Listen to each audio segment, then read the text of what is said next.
The drama surrounding Caitlin Clark and the Indiana Fever has reached a boiling point. What began as a promising pairing between the most electrifying rookie in recent WNBA history and a seasoned coach in Stephanie White has spiraled into a narrative of frustration, stagnation, and missed opportunity. Caitlin Clark was never supposed to be ordinary. She wasn't drafted to fit into a mold. She was the mold breaker, the icon, the engine of a franchise revival. But somewhere between the headlines and the hardwood, it became painfully clear this system isn't built for Caitlin Clark. In fact, it might be holding her back on purpose. From the moment she stepped onto the court in an Indiana Fever jersey, all eyes were on Caitlin Clark.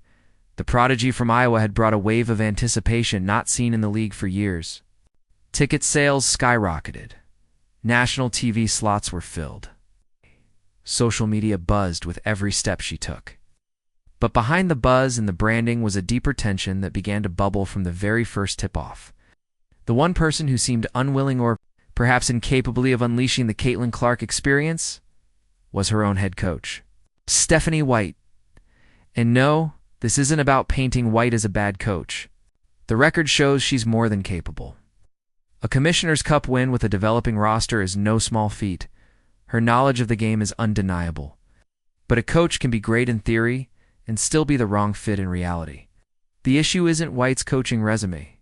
It's her inability to adapt her system around the singular talent she's been gifted. Caitlin Clark isn't just another point guard. She's a revolution on 2 feet.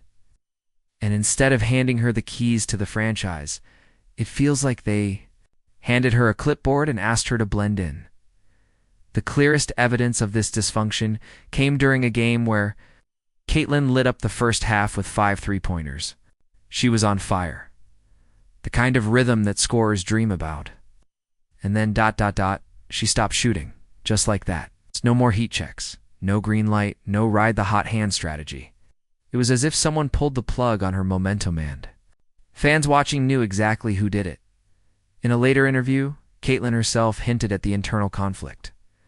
She admitted she knows when she's on a heater. It's that when she hits 2 or 3 in a row, that third one might not be textbook approved. It has to go up. That's what great scorers do.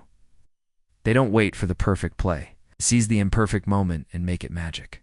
But Clark's comments carried a weight that revealed something darker. Her instincts as a shooter were being suppressed by her own coaching staff.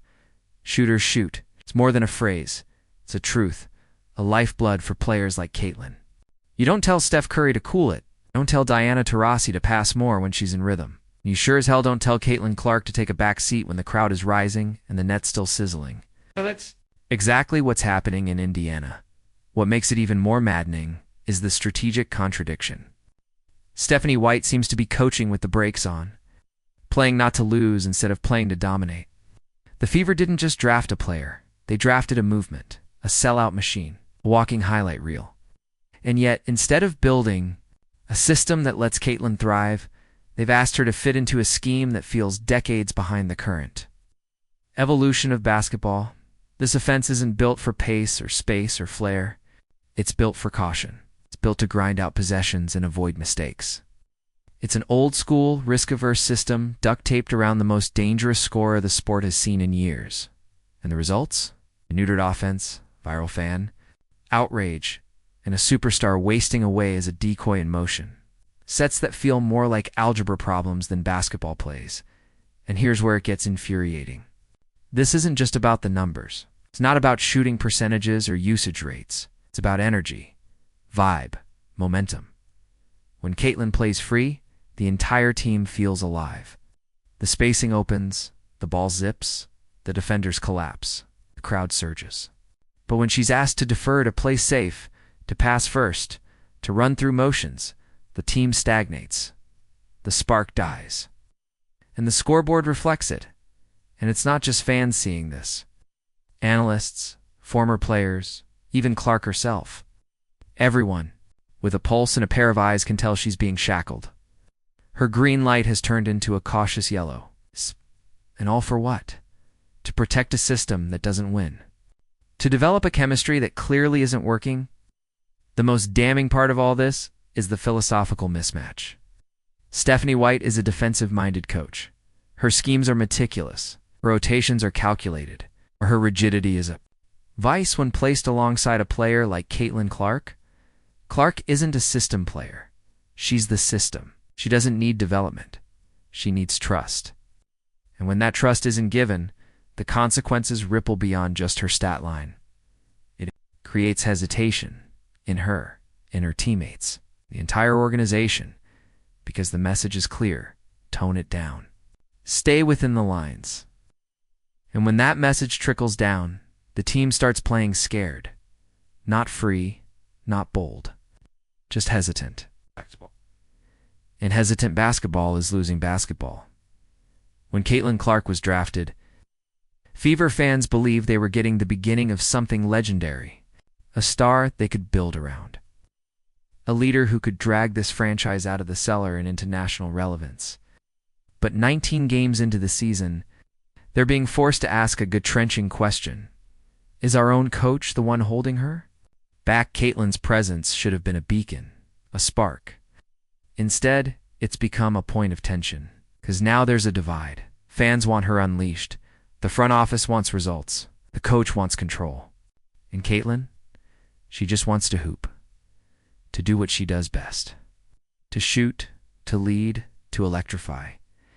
And what's worse is the underlying irony. Around the league, other rookies are being elevated. Coaches are building schemes around their strengths. Tyler Marsh is elevating Angel Reese. Other franchises are leaning into their young stars. Meanwhile, the Fever are treating Caitlin like a luxury they can't quite afford to use yet. Like they need to wait a few more years before letting her be great. It's asinine. It's insulting. It's downright destructive. The fans didn't show up for potential. They showed up for now. They bought tickets to see logo, threes, viral passes, and buzzer beaters. Instead, they're getting caution tape and an invisible leash. In every moment that leash stays on, the gap between expectation and reality widens. Let Caitlin be Caitlin. That's the rallying cry. That's the simple truth. Because if she's not going to be allowed to be herself, what was the point? Why draft her at all? Why bring in a once-in-a-generation scorer just to hand her a role player's script? Great coaching is about adaptation. It's not about forcing players into a box. It's about building a system that fits their brilliance. The greatest coaches in history didn't win by micromanaging. They won by recognizing talent and letting it explode. Stephanie White right now isn't doing that. She's trying to mold Caitlin Clark into a version that fits her playbook instead of molding her playbook to fit Caitlin Clark. And that, right there, is the cardinal sin. Because every day this continues is another step backward, another missed moment. Another game where the Indiana Fever fade into irrelevance while their brightest star is dimmed under fluorescent lights and flawed strategy. The solution is so clear it hurts. Let her shoot, let her lead, let her dominate. And if Stephanie White? Cantor won't do that. Then the answer becomes equally clear. She's got to go. Caitlin Clark is not the problem. She's the opportunity, the gift, the golden ticket. And if the Indiana Fever keep wasting her prime years trying to turn her into something she's not, the fans won't just turn on the coach, they'll turn on the franchise. Because superstars don't wait. Greatness doesn't ask for permission. It demands it. Indiana Fever can either rise with Caitlin Clark or sink trying to suppress her. There's no middle ground. Let the fire burn, or get out of the way. What do you think Fever fans should demand from the front office?